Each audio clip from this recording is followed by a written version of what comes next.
नमस्कार, consumer king में आपका स्वागत है। आपके साथ मैं हूं मानसी दवे और आज बात होगी दिल्ली की। जी हां, दिल्ली हर साल तेरी यही कहानी, बिगड़ता प्रदूषण करहाते दिल्ली वासी। दिल्ली एनसीआर में बिगड़ते प्रदूषण को लेकर सुप्रीम कोर्ट में सुनवाई हुई। सुप्रीम कोर्ट ने बिगड़ती वायु गुणवत्ता पर सख्त नाराजगी जताते हुए वायु गुणवत्ता प्रबंधन आयोग यानी कि CAQM को फटकार लगाई है। कोर्ट ने साफ कहा है कि CAQM अपनी जिम्मेदारी निभाने में फेल हो रहा है। चीफ जस्टिस सूर्यकांत की बेंच ने तल्ख टिप्पणी की है। सुप्रीम कोर्ट ने कहा कि अभी तक प्रदूषण के असली कारणों की पहचान क्यों नहीं हो पाई है। अदालत ने CAQM को 2 हफ्ते के भीतर एक्सपर्ट्स की मीटिंग बुलाने और प्रदूषण के मुख्य कारणों पर रिपोर्ट सौंपने का आदेश दिया है।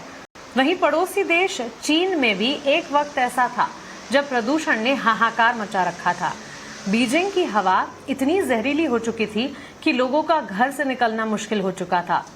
लेकिन आज हालात बिल्कुल बदल चुके हैं। वहां पर चीन ने माना कि समस्या गंभीर है और फिर कड़े फैसले लेने से पीछे नहीं हटा।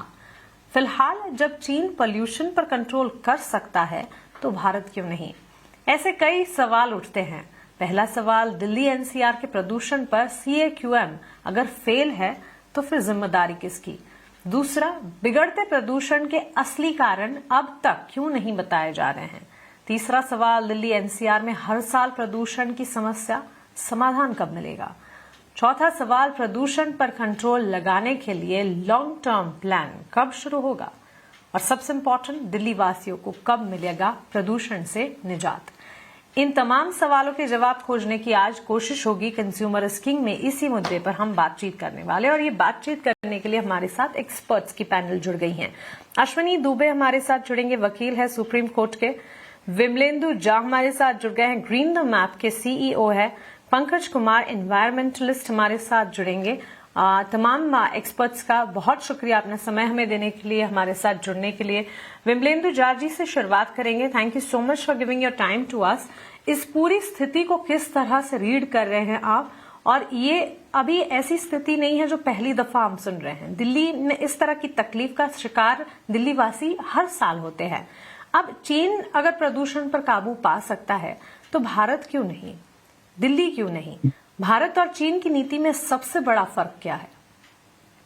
देखिए, जैसा कि chief justice of India Suryakant ने भी कहा और आप भी कह रहे हैं कि ये साल दर साल हम ऐसी स्थिति में अक्टूबर नवंबर के महीने में आते हैं और इसकी चर्चा जो है जनवरी फरवरी तक में जाकर के हम भूल जाते हैं। एक बात समझना बहुत आवश्यक है कि ये एक 365 दिन की समस्या है। बस यही है कि विजिबल पोल्यूशन जो है इन महीनों में, ठंड के महीनों में हमें दिल्ली एनसीआर में दिखता है। तो राजनीतिक इच्छा शक्ति की कमी सबसे बड़ा कारण है। आपने जो बीजिंग का उदाहरण दिया, सबसे पहले चीन ने और बीजिंग ने माना कि प्रदूषण क्या है और सबसे पहले वो स्टडी किया कि असल में सोर्सेस क्या है।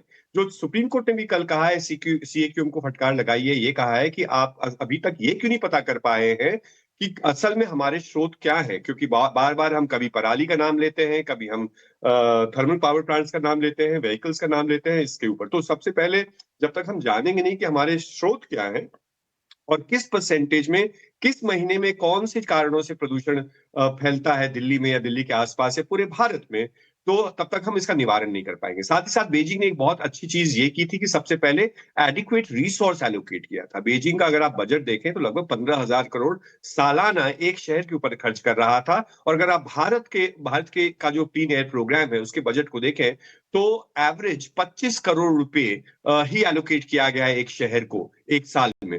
तो अगर आप इतना कम पैसा खर्च करेंगे और सोचेंगे कि परिवर्तन होगा, तब्दीली आएगी, हवा साफ होगी, तो ये नामुमकिन है। साथ ही साथ एक rather than source addressing the source, we have always been addressing the symptom. तो पानी छिड़कने का उपाय जो है वो एक इमरजेंसी मेजर हो सकता है, लेकिन वो उपाय नहीं हो सकता है। अगर आपको गोली लगी है तो आप बैंडेड नहीं लगा सकते, आपको सर्जरी की आवश्यकता है। और हम लोग सिर्फ जो है पैरासीटामोल खा करके हम नी जर्क से very reactive approach to pollution रखा है हमने, जिसके कारण स्थिति ऐसी है कि साल दर साल हम अक्टूबर, नवंबर, दिसंबर, जनवरी के महीने में हम 400-500 AQI पार कर जाते हैं और फिर अगले साल का इंतजार करते हैं कि फिर से स्थिति वैसी ही हो जाएगी। तो राजनीतिक इच्छा शक्ति की कमी, आर्थिक एलोकेशन मतलब फाइनेंशियल एलोकेशन, रिसोर्स एलोकेशन की कमी, साइंटिफिक एक्यूमेन की कमी कि हम समझें कि असल में कारण क्या है, और साथ ही साथ एक एक actual plan which should tell you कि लॉन्ग टर्म, मीडियम टर्म और शॉर्ट टर्म प्लान क्या है, और साथ ही साथ रादर देन एक राज्य के ऊपर फोकस रखना, जब तक हम इसको एक रीजनल नेशनल इश्यू नहीं बनाएंगे तब तक हम इस प्रॉब्लम को सॉल्व नहीं कर पाएंगे, क्योंकि हवा की कोई राजनीतिक बाउंड्री नहीं होती, कोई पॉलिटिकल बाउंड्री नहीं होती कि दिल्ली की हवा जो है गुड़गांव नहीं जाएगी और गुड़गांव की हवा जो है वो फरीदाबाद दी जाएगी। जब तक हम एक रीजनल प्लान, रीजनल अप्रोच, एक एयरशेड अप्रोच और साथ ही साथ कोलैबोरेटिव जो अदर इश्यूज हैं, चाहे वो पेड़ कटने के बारे में बात हो, अरावली इश्यूज हो, हमारे एग्रीकल्चरल प्रैक्टिसेस हो, हमारे कोल थर्मल पावर प्लांट्स हो, मल्टी सेक्टर अप्रोच जब तक हम नहीं ढूंढेंगे तब तक हम सिर्फ बहानेबाजी करेंगे और एक मीटिंग के ऊपर मीटिंग ही सीएक्यूएम करता रह जाएगा।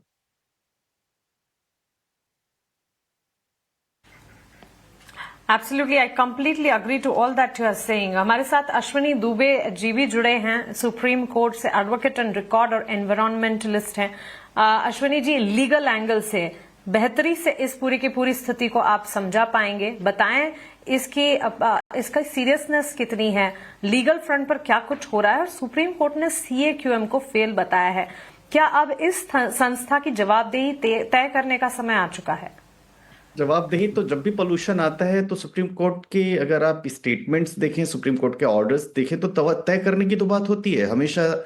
आप देखिए पिछले साल भी जब इसी तरह से पोल्यूशन आया तो उस समय की जो बेंच थे, उस बेंच ने भी लगातार सीएक्यूएम से बोला कि आप स्रोत इकट्ठा करिए, जानने की कोशिश करिए और कैसे इसको कॉम्बैट कर सकते हैं, कैसे इसको मिटिगेट करते हैं, इस पर चर्चा करिए। लेकिन उसके बाद जैसे ही हवा बही और दबाव जो है हवा का दिल्ली में शुरू हुआ, तो पोल्यूशन जैसे मिटिगेट हुआ तो लोगों ने फिर से सामान्य तौर पर उसको ले लिया। सवाल यहां पर एक ये है कि जो सरकार की जिम्मेदारी है, कॉन्स्टिट्यूशनल भी, मोरल भी और लीगल भी, वो ये इंश्योर करने की है कि जो सिटीजन्स हैं उन सिटीजन्स को कंड्यूसिव हेल्दी एनवायरनमेंट मिले।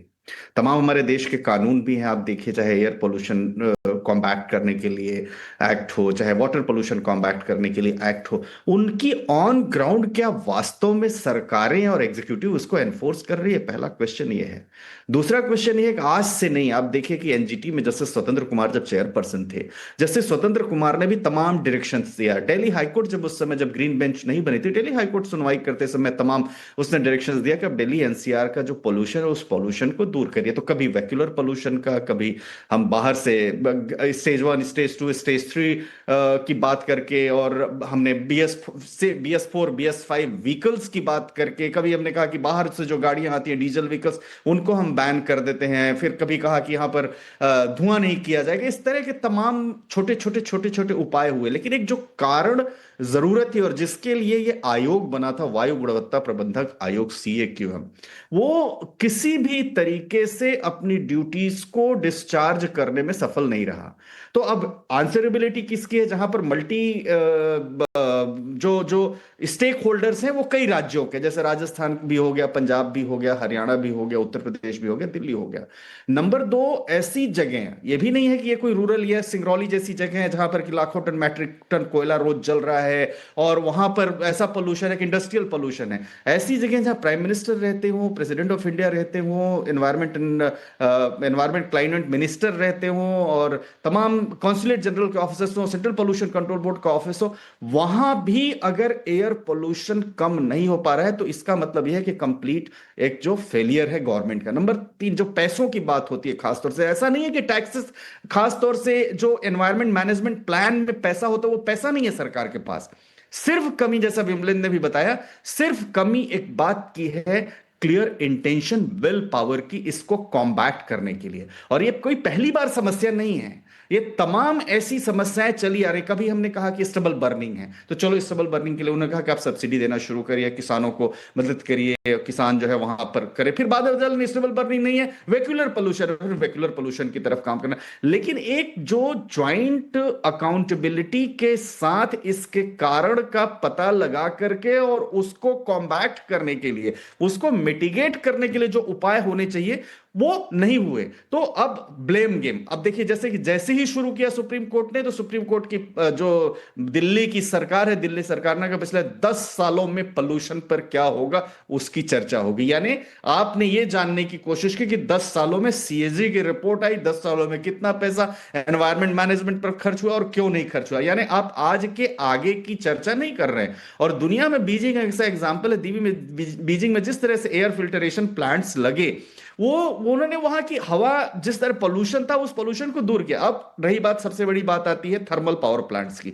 इंडीड की जब कोयला जलता है तो उसमें से फ्लाई ऐश, बॉटम ऐश भी निकलता है, मरकरी भी उत्सर्जित होती है, और वो कोयला जलता है, कोयला जब भस्म होता है तो धुआं भी निकलता है, उस पर खासतौर से थर्मल पावर। अब थर्मल पावर प्लांट आपका या तो हरियाणा में चले जाइए या फिर दादरी में, दिल्ली वाला बदरपुर प्लांट तो बंद हो गया। तो आप ये भी नहीं कह सकते कि थर्मल पावर प्लांट जो 25-30 किलोमीटर के एयर रेडियस में आपको पोल्यूट करेगा, वो पोल्यूट कर रहा है।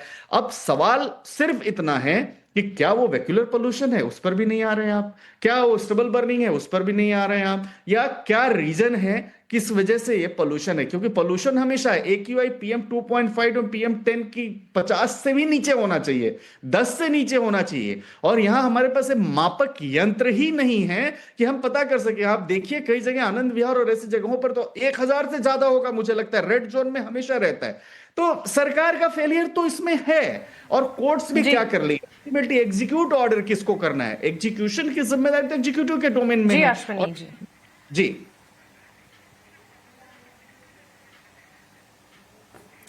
जी जी जी बिल्कुल अश्विनी जी, मैं वापस आपके पास आऊंगी। और हमारे साथ पंकज कुमार जी भी है। देखिए, सवाल सिर्फ स्मॉग या प्रदूषण का नहीं है, सिस्टम की नाकामी का है। और आज उसी नाकामी की जवाबदेही हमें तय करनी है, इस पर चर्चा करनी है और क्या कुछ हो सकता है इस पर विस्तार से हम बातचीत कर रहे हैं। एनवायरमेंटलिस्ट हैं पंकज कुमार जी। शुक्रिया पंकज जी अपना समय हमें देने के लिए। दिल्ली NCR में प्रदूषण एक मौसमी समस्या अब नहीं रह गया है, ये एक तरह से कह सकते हैं कि स्थायी संकट बन चुका है। इस पूरी स्थिति को कैसे देखते हैं आप और इसकी जड़ आपके हिसाब से कहां पर है? शुक्रिया। देखिए, अभी जो दो लोगों ने जो भी बातें कही 100% सही है। दरअसल हो क्या रहा है, और इतने वर्षों से हम लोग, पिछले लंबे वर्षों से पर्यावरण को लेकर जो भी मीडिया में जो चर्चा हो रही है या सरकारों से जो बातचीत निकल के आती है, आपको मैं ये कहूं कि सुप्रीम कोर्ट ने जो अभी आदेश जारी किया है, जिसमें कि कहा है कि भाई आप मुझे वो सारे कारण लाकर दें जिनकी वजह से ये पॉल्यूशन होता है। तो मुझे तो आश्चर्य इस बात का हो रहा है कि पिछले कुछ वर्ष पहले ही IIT रुड़की, IIT कानपुर और IIT दिल्ली ने मिलकर एक प्रोग्राम बनाकर उनके कारणों का और उनके कारणों को दूर करने के सुझावों का एक पूरा का पूरा ब्यौरा सरकार के टेबल के पास पड़ा होगा, मगर वो कहाँ है और अब तक उस पर क्या हुआ है इसकी कोई जानकारी नहीं है। दिक्कत ये है कि जो पर्यावरण है वो साझा है, वो सरकार का भी है और समाज का भी है, यानी दोनों की जिम्मेवारी है। मगर हो ये रहा है कि जब भी कोई ऐसे कदम उठाने की बात आती है तो सरकार सिर्फ उस समय में जागती है जिस समय में ये समस्या खड़ी होती है, जिसको जो कि हमारे अन्य साथियों ने भी कहा कि हम जब संकट में आते हैं तब हम फायर फाइटिंग की बात करते हैं, उसमें तात्कालिक उपायों की बात करते हैं, मगर इसके दूरगामी उपायों के बारे में सोचते नहीं हैं।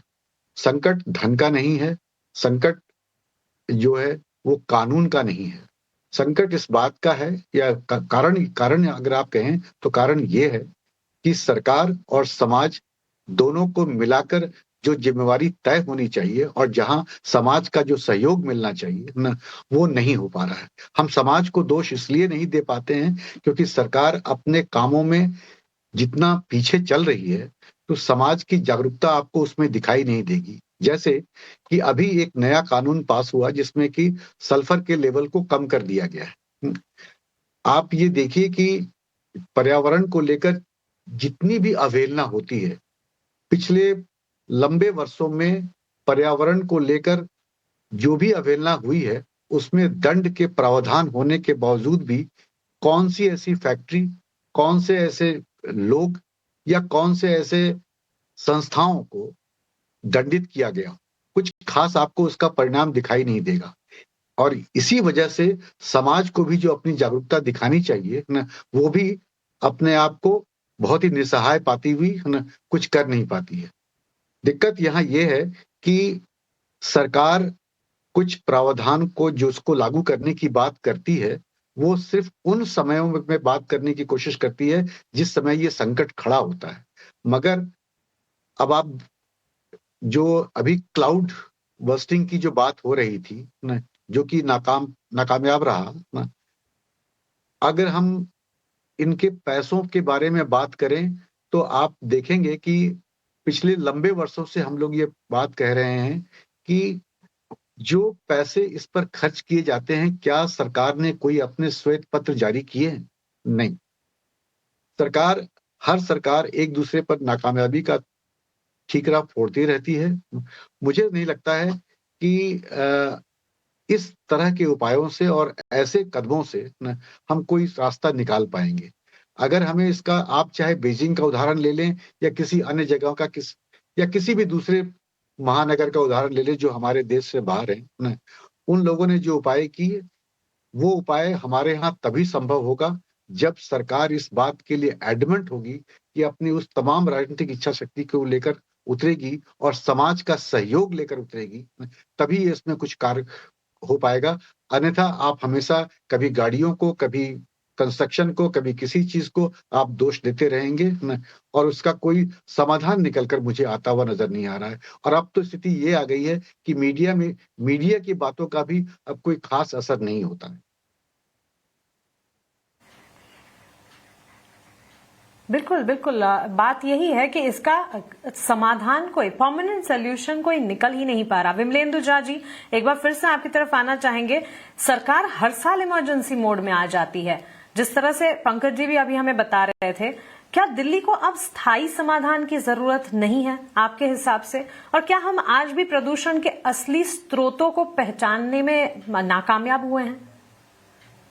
ये ग्रैप के बहाने हम पूरे के पूरे गवर्नेंस को देखते हैं। ग्रैप एक मेजर नहीं है, ग्रैप सोल्यूशन नहीं है, लेकिन हमारी बदकिस्मती है कि सारा का सारा जो एयर क्वालिटी गवर्नेंस है वो ग्रैप के बदौलत ही है। और वो ग्रैप लार्जली क्या है, उसकी जो परिकल्पना की गई थी वो प्रिकॉशनरी मेजर था कि हम सिचुएशन बैड से बदतर तक ना पहुंचे, इसके लिए हम ग्रैप लगाते हैं। लेकिन अब क्या हो गया कि एयर क्वालिटी मॉनिटरिंग और एयर क्वालिटी मैनेजमेंट में सिर्फ ग्रैप ही है जो हमें देखने को मिलता है।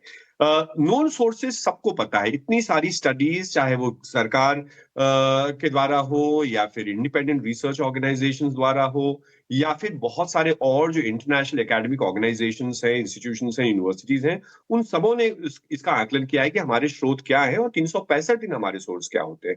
तो लगभग 40 से 45% जो प्रदूषण हमारा मुख्य रूप से है, और मैं ये पेरिनियल सोर्सेस के बारे में बात कर रहा हूँ, मैं एपिसोडिक सोर्सेस के बारे में बात नहीं कर रहा हूँ। इन द सेंस मैं फार्म फायर या पटाखों के बारे में बात नहीं कर रहा हूँ, क्योंकि उन दिनों में स्पाइक होता है, तो पराली जलाने के कारण लगभग 2 से 3 हफ्ते या मैक्सिमम 4 हफ्ते तक जो है 2% से लेकर के 20% तक कंट्रीब्यूशन एम्बिएंट एयर क्वालिटी का पराली के कारण हो सकता है। और उसी तरह पटाखे जलाने के कारण लगभग मान के चलिए 5-6 दिन तक दिवाली के आसपास जो है pollution levels बहुत ही ज्यादा, almost 20 to 25 times worse than the permissible limits of WHO पहुंचता है। लेकिन इन दोनों जो एपिसोडिक सोर्सेस हैं या इवेंट्स कहें उनको हम, तो उनको अगर हम साइड में रख दें और अगर हम अपने पेरिनियल सोर्सेस को देखें, तो लगभग 40 से 45% जो प्रदूषण हमारा है वो वेहिकुलर पोल्यूशन है और लार्जली प्राइवेट वेहिकुलर पोल्यूशन है। और उसका उपाय भी हमारे पास, जब मैं समस्या आपको गिना रहा हूं तो उस समस्या के अंदर ही उसका समाधान है, इन द सेंस कि क्या हम करें, क्या मुहिम चलाएं ताकि प्राइवेट व्हीकल्स को डिसइंसेंटिवाइज किया जाए।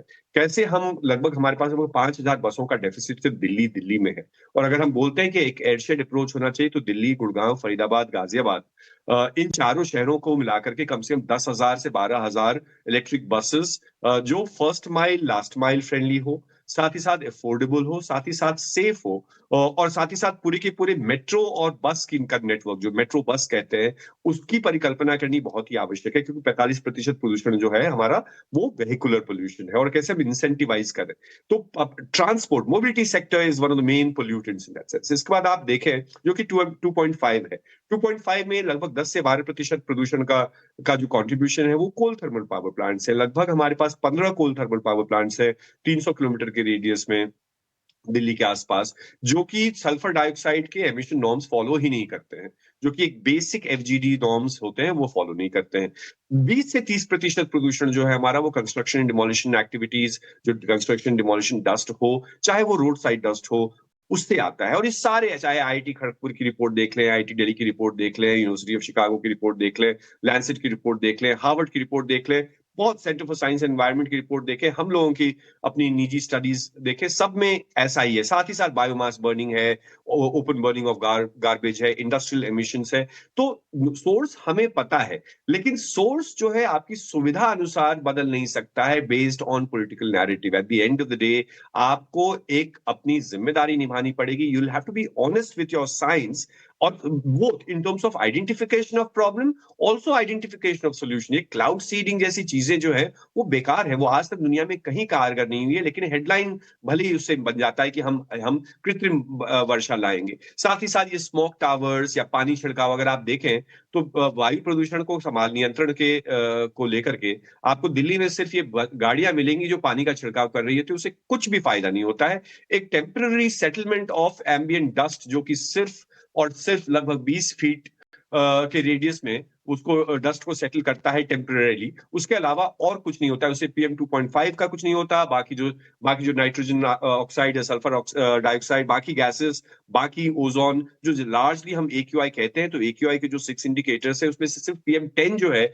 उसको टेम्परेरीली करता है, और बहुत ही खर्चीला एपिसोड है। साथ ही साथ ये जो 2 स्मोक टावर्स बने हैं, एक आनंद विहार में और कनॉट प्लेस में, वो भी कारगर नहीं रहा है। तो हम पहले प्रॉब्लम्स को साइंटिफिकली समझें, और साथ ही साथ सॉल्यूशंस को भी साइंटिफिकली समझें। और इस सब में एक बहुत, जो CQM ने भी कहा है, सॉरी, ये सुप्रीम कोर्ट ने भी कहा है इस मामले में भी और अरावली के मामले में भी, कि जब हम एक्सपर्ट्स कहते हैं कि हम एक्सपर्ट्स कमेटी की संरचना करेंगे, गठित करेंगे, एक कॉन्स्टिट्यूट करेंगे, तो experts can not be bureaucrats. हम हर कमेटी में हम देखते हैं कि मेजॉरिटी ब्यूरोक्रेट्स होते हैं, और ऐसे ब्यूरोक्रेट जिनको सिर्फ अपनी नौकरी, अपनी सरकार, अपना पोजीशन देखना होता है। They are not experts.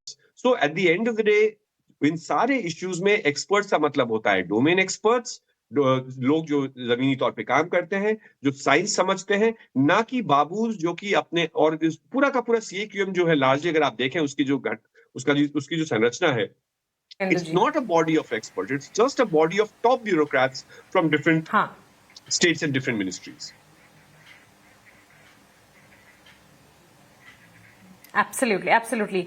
Ashwani ji, आपसे सवाल होगा, देखिए हर साल प्रदूषण पर सुनवाई होती है, तो क्या कोर्ट के आदेश सिर्फ कागजों तक ही सीमित रह जाते हैं? लूप होल कहां पर है आपके हिसाब से, और क्या मौजूदा कानून और संस्थाएं दिल्ली NCR जैसे संकट से निपटने के लिए पर्याप्त है, या फिर नए सख्त कानून की जरूरत है हमें? तो समय के साथ होते रहना चाहिए, क्योंकि लॉ, जैसे जैसे सोसाइटी रिफॉर्म आगे बढ़ती है, जैसे जैसे कारण आते हैं, वैसे वैसे लॉ बनते हैं, वो तमाम सेक्टर्स में आप देखेंगे। और रही बात कोर्ट ऑर्डर्स की बात, तो अगर हम अभी की स्थिति में, और तब से जब MC मेहता साहब ने शुरुआती दौर पर 1996 में शुरू किया था, इस पिटीशन को डाला था, और उसी पिटीशन पे हर साल जो इस सुनवाइयां होती हैं, उसमें अब तक अगर हम देखें ऑर्डर्स को, तो ऑर्डर्स तो निश्चित तौर पर कागज ही बन के रह गए हैं। क्यों? क्योंकि ऑर्डर पास करने का काम अगर कोर्ट्स का है, इंप्लीमेंट करने का काम एग्जीक्यूटिव का, और एग्जीक्यूटिव उनको ट्रू लेटर और स्पिरिट में एग्जीक्यूट नहीं करती, क्योंकि किसी की रिस्पॉन्सिबिलिटी यहां फिक्स नहीं हो रही है। अगर इंटर्न अकाउंटेबिलिटी और रिस्पॉन्सिबिलिटी फिक्स हो जाए फॉर रॉन्गफुली और मेलिशियसली कोर्ट ऑर्डर के नॉन कंप्लायंस के लिए किसी एक बड़े ऑफिसर के ऊपर, तो वो होगा, ऑर्डर कोर्ट का होगा। अब उसके बाद देखिए 96 में सुप्रीम कोर्ट ने नवंबर में सुनवाई करते समय तमाम ऑर्डर्स पास किए। दिल्ली में एयर पोल्यूशन इसी स्थिति में था, कहीं कुछ नहीं हुआ। फिर 98 में फिर सुप्रीम कोर्ट ने ऑर्डर्स पास किए, कुछ नहीं हुआ। 2001 में फिर तमाम ऑर्डर्स पास हुए, 2 में पास हुए, 14 में एनजीटी ने पास किया, फिर सुप्रीम कोर्ट भी सुनती रही, तमाम कारण आते रहे, कारणों पर चर्चा होती रही, और जैसे ही पोल्यूशन कॉम्बैट हुआ तो चर्चा भी बंद हो गई। और वो तभी तक चर्चा रही जब तक कि मीडिया हाउसेस उस पर चर्चा करते रहे। उसके बाद सरकारें दूसरे कामों में व्यस्त हो गई, लोग भी दूसरे कामों में व्यस्त हो गए। ये अकाउंटेबिलिटी सिर्फ और सिर्फ जो है एग्जीक्यूटिव की है। जनता की रही बात करें, जनता पोल्यूशन में, उसमें आम व्यक्ति कितना कंट्रीब्यूट कर रहा है उसका प्रतिशत बहुत कम होगा। जो ज्यादातर प्रतिशत है वो प्रतिशत हमें कारणों को अगर हम देखें तो हो सकता है विंड का सर्कुलेशन कम हो, लेकिन सरकार की तो जिम्मेदारी बनती है कि वो ऐसा माहौल तैयार करे, ऐसी टेक्नोलॉजी के माध्यम से दुनिया में जैसे जिस तरह से हवा की गुणवत्ता को ठीक करने के लिए किए जा रहे हैं। और ये सिर्फ दिल्ली की बात नहीं है, दिल्ली तो नेशनल कैपिटल टेरिटरी है और इसीलिए दिल्ली की बात है तो चल रहे हैं। आप तमाम जगहों पर देखिए, अगर आप 22 प्रदूषित शहरों की बात करें जिसमें गाजियाबाद से लेकर बापी से लेकर सिंगरौली सोनभद्र से लेकर इंदौर से लेकर किसी भी शहर में देखेंगे तो सिर्फ वायु की गुणवत्ता नहीं, वायु के साथ साथ पानी भी खराब है, वहां पर मिट्टी भी खराब है, वहां जो भोजन आ रहा है वो भी खराब है, वो तमाम करें। कहीं इंडस्ट्रियलाइजेशन पोल्यूशन रीजन है और कहीं पर और दूसरे कारण है। अब रही बात, हम बार बार कमेटी बनती है, जनवरी फरवरी के बीच में यह मामला देखिएगा अब ठंडा हो जाएगा। अब आपने सब मल्टी स्टेट जो स्टेक होल्डर से सबको बुला के कोर्ट ने कहा कि भाई हम एक कमेटी बना देते हैं, कमेटी इस पर निर्णय ले। अब कमेटी की अकाउंटेबिलिटी फिक्स हो, इसलिए स्ट्रिंजेंट पनिशमेंट का क्लॉज नहीं होगा, नंबर 1। और नंबर 2, लॉ में भी प्रोसिक्यूशन का क्लॉज नहीं होगी। प्रोसिक्यूशन क्यों, कौन कर सकता है प्रोसिक्यूशन? अगर वायलेटर कोई मिलता है एनवायरमेंटल पोल्यूशन का तो वो उसमें पोल्यूशन कंट्रोल बोर्ड का ही ऑफिसर जो है, जो regional officer pollution control board है, वो ही प्रोसिक्यूशन इंस्टीट्यूट करेगा। अब पोल्यूशन कंट्रोल को टैकल करने के लिए पोल्यूशन कंट्रोल बोर्ड्स जगह जगह बने हुए हैं, उन बोर्ड्स में अफसर ही नहीं है, उन बोर्ड्स में एम्प्लॉयज ही नहीं है। तो और रही बात उसकी, तो किसके खिलाफ आप एक्शन लेंगे? क्या वो सरकार के खिलाफ लेगी? ये तमाम चीजें हैं, लूप होल्स लूप होल्स को फिक्स करना बहुत जरूरी है एयर पोल्यूशन या किसी भी पोल्यूशन को कॉम्बैट करने के लिए। जी आपने रोक दिया बीच में, जी बताइए। एब्सोल्युटली इस चर्चा को हमें यहीं समेटना होगा। जी बिल्कुल, समय की पाबंदी है सर, उसके चलते इस चर्चा को हमें यहीं समेटना होगा। लेकिन काफी अहम महत्वपूर्ण मुद्दे पर सारे की सारे बातचीत, सारे के सारे पॉइंट्स आप सभी ने हमारे साथ साझा किए हैं। आप तमाम एक्सपर्ट्स का बहुत शुक्रिया हमारे साथ जुड़ने के लिए और ये सारे के सारे सवालों के जवाब देने के लिए, इतने इंपॉर्टेंट मुद्दे पर बातचीत करने के लिए। जी हाँ, प्रदूषण पर सख्ती की बेहद जरूरत है, क्योंकि अगर आज हवा नहीं सुधरी तो कल सांस लेना भी शायद लग्जरी बन जाएगा। कंज्यूमर इज किंग के आज के एपिसोड में फिलहाल इतना ही। मुझे दीजिए इजाजत, लेकिन आप बने रहें ईटी नाउ स्वदेश के साथ। नमस्कार।